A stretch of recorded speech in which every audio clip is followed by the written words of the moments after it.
Welcome to the Performance Review, where pro dancers, singers, actors, musicians, and anyone who loves performing come to let their guards down, talk about the realities of performing and what it really takes to succeed at a high level. Listen and watch, and you might learn something that you can apply in your own life.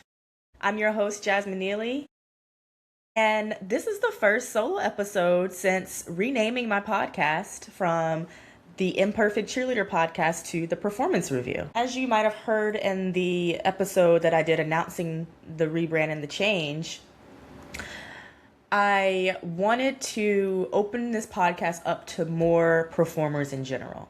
Not just pro dancers, but singers, actors, musicians, business owners, because they got to perform too, okay? So I wanted to open it up to performers and give you a wide range of what those people go through in their daily lives, in the life of being a performer. Maybe they do it on the side and that's their escape from their reality or their real life or professional environment. And like I said, it's a chance for you to let your guard down. It's a chance for them to let their guard down in the hopes that you can relate in somehow. Now, it will still have that pro dance background and element, and it's going to have everything that the Imperfect Cheerleader podcast had. But we're expanding, we're growing, and I want you to grow with me. So if you've been here from the beginning, I want to thank you, and I really, really appreciate every DM that you have sent me saying how much an episode may have impacted you or changed your life in some way. Just hearing that, I always think like, oh my gosh, what I'm doing on this platform is actually changing people's lives. I don't take that lightly.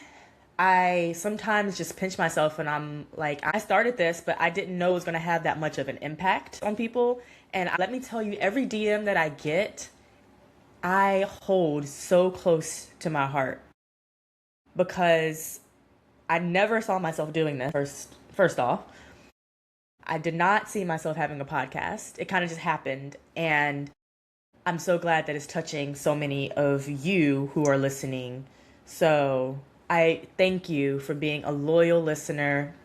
I know sometimes I might go weeks without posting because that's just life happens and I'm back dancing, performing again. So stuff like that happens, but you know I got you. I'm going to come back. I'm going to give you some good stuff. And I just want to thank you for coming along with me on this journey. If you go back to that first episode, it's going to look real and sound real different than it does now. And it might not, honestly. I might not have changed at all, but I was recording in my closet. Okay? We've stepped up. We're in a room. I have a mic. I have a camera on. I'm actually wearing makeup. I'm not sitting on the floor in my closet. If y'all were there from the beginning, you know that's how I started. But the audio was great. I didn't have video, but the audio was great. So we're evolving, we're changing. I'm trying to really step into my podcast era, even though I've been in it for like almost 5 years. Well, no, it has been 5 years. Goodness gracious, time flies. But yeah, so with that said, now I want to welcome you to the main event. And let me just give you a little preview of how these episodes are going to work. So because it's the performance review, you know how in performances you have the previews, you have the main event, you might have a closer or like a final act. You might have an intermission. So that's how these episodes are going to run. It's going to run like a show. Like an actual show that you might see in a theater. You might see on YouTube. You might see on another podcast. You might see, like, it's an actual show. So that's how it's going to run. So we're gonna start with the main event, okay? I'm not going to explain that every time, but I just got to, so you can see my vision, okay? Okay, if you're watching online, you can tell I just got my hair braided and I cannot stop touching it. So I'm sorry. Okay, so what we're going to talk about today is, what are you even in class for? That is the main question. I believe there are 7 different reasons why you might attend a dance class, and I'm going to go through each of them. So, as you might know, I was a former NFL cheerleader. And I'm a current NBA dancer. I dance with the Charlotte Hornets Honeybees. And a lot of times to make those types of teams, you need to be in class, you need to meet the people that are on those teams, the vets. It's good to take classes to prepare you and prep you for those types of teams. And a lot of times we have different reasons for coming to class, right? And we're not all there for the same reason. And I think it's important to highlight that because the people that I coach, they tell me sometimes, we talk after or before class, and they're telling me, oh, I'm coming to class because of so and so, because of this, because I want to get better at this, I want to get better at that. And or maybe they're nervous to come to class and they're just coming back to dance for the first time, and maybe they're just having fun. Maybe they're a new mom and they want to be able to move their bodies like they did before they had a child, and they want to feel themselves again. And I've heard that too. And so the first one, do you come to learn from the specific teacher? And what I mean by that is maybe this teacher or choreographer has a particular method that they use in their class. Maybe it's something that you want to experience for yourself in their particular class. Maybe they set an intention for the class and you come to focus on whatever that intention is for the class.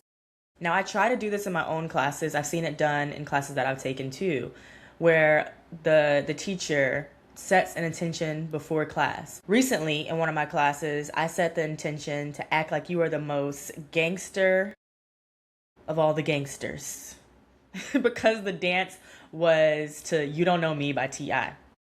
And if you ever heard that song, you know that it is a real hard-hitting song, and it's telling a very direct and sort of aggressive message, like, you don't know me, back up.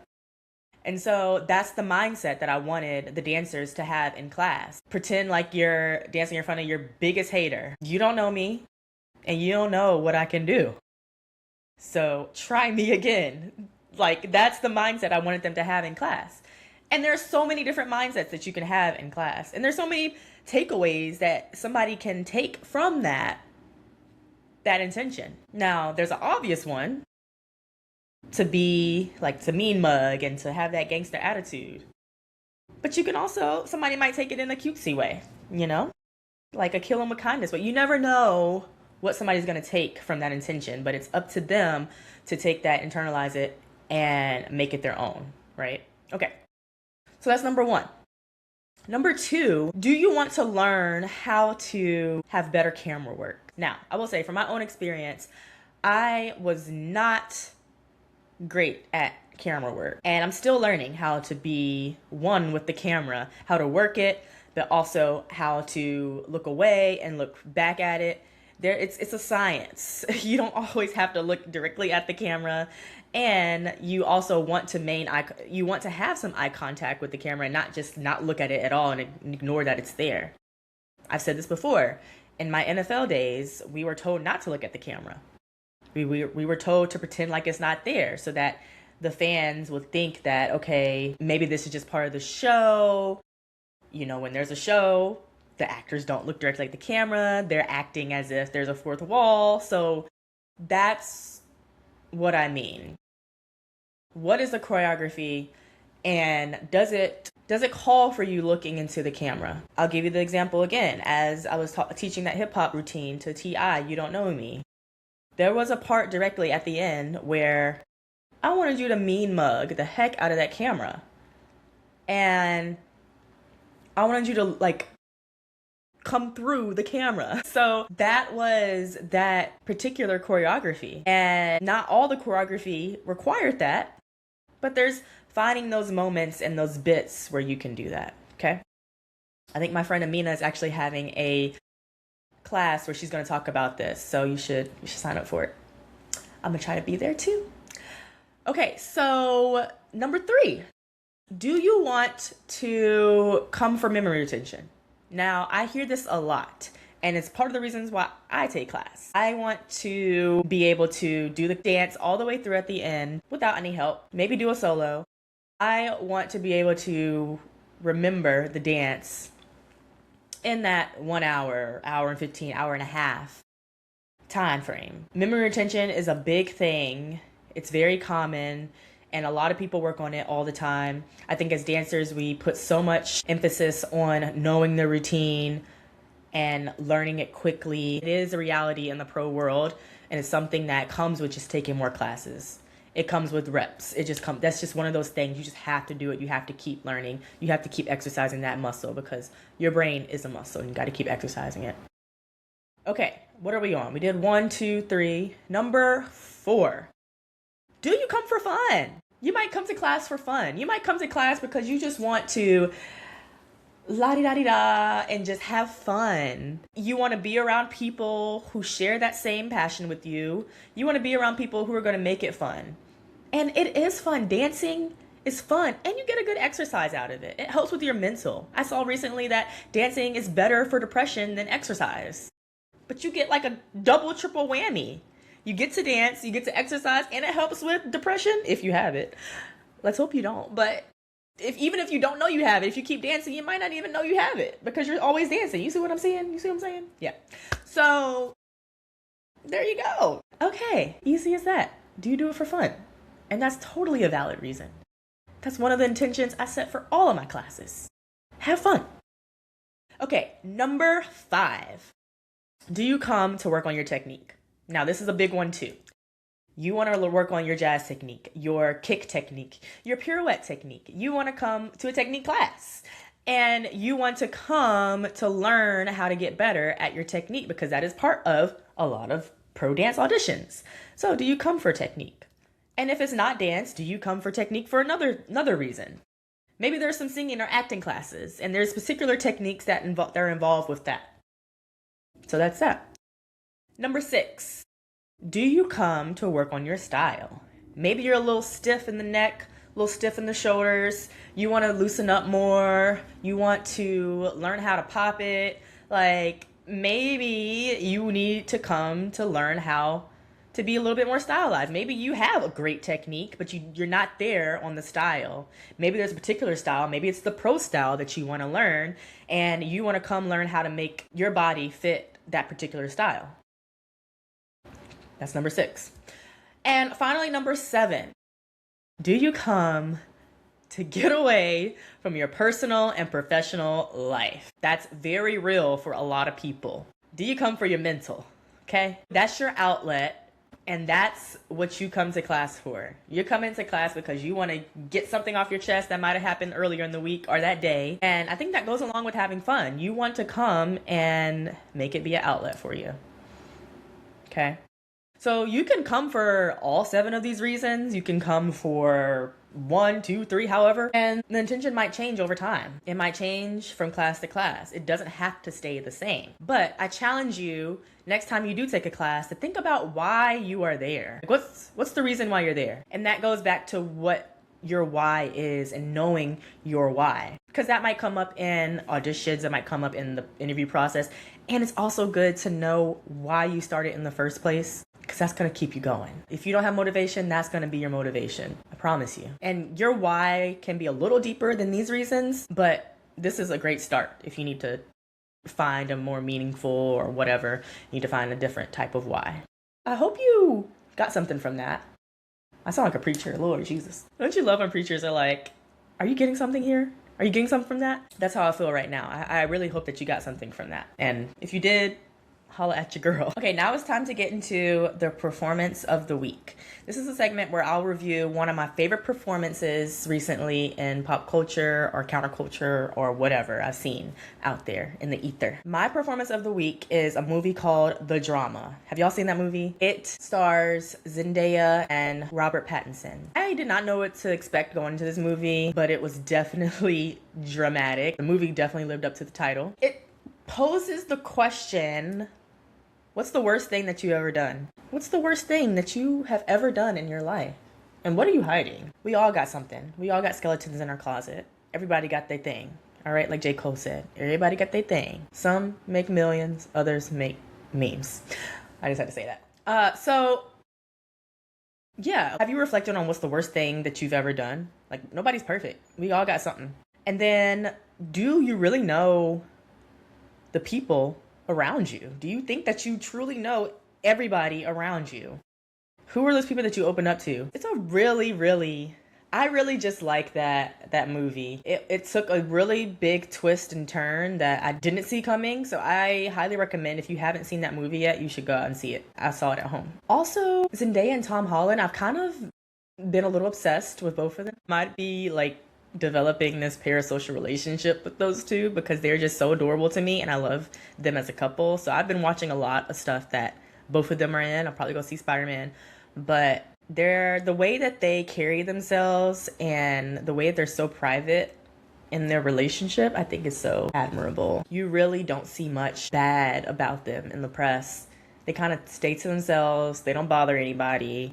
They do their work and they live their lives in private, and it's none of our business. And I love that. I feel like we need to get back to the point where stars are doing that, where they're not going live all the time telling us their business, even though it does make for some great drama and like popcorn while you're sitting there looking whatever's going on in their lives and like living through them, giving your opinions on what they should and should not be doing, which it's really none of our businesses. But I feel like we need more stars. We need more celebs where we don't really know their entire lives. Our lives are so publicized now, even if you're not famous. Like, you can post a video today and just suddenly become famous. It can go viral and you can just suddenly become famous. It's crazy. It's kind of crazy. But I just want to say that I admire them. So anyway, my performance of the week, the drama, and that's that.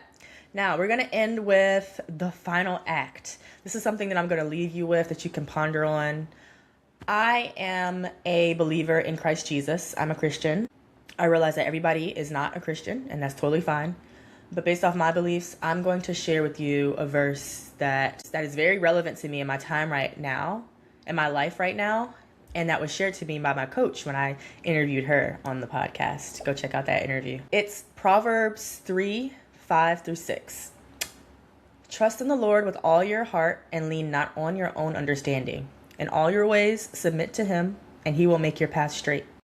Also, she said this is more of a mindset, but the idea is that nothing or no one can take away what God has in store for you. So if you need a translation, take that with you. All right, guys, that's the end of the show, and I will see you on another episode of the Performance Review. Bye for now. Thanks so much for tuning into the Performance Review podcast. If today's episode helped you level up your mindset, career, or performance, don't let it stop there.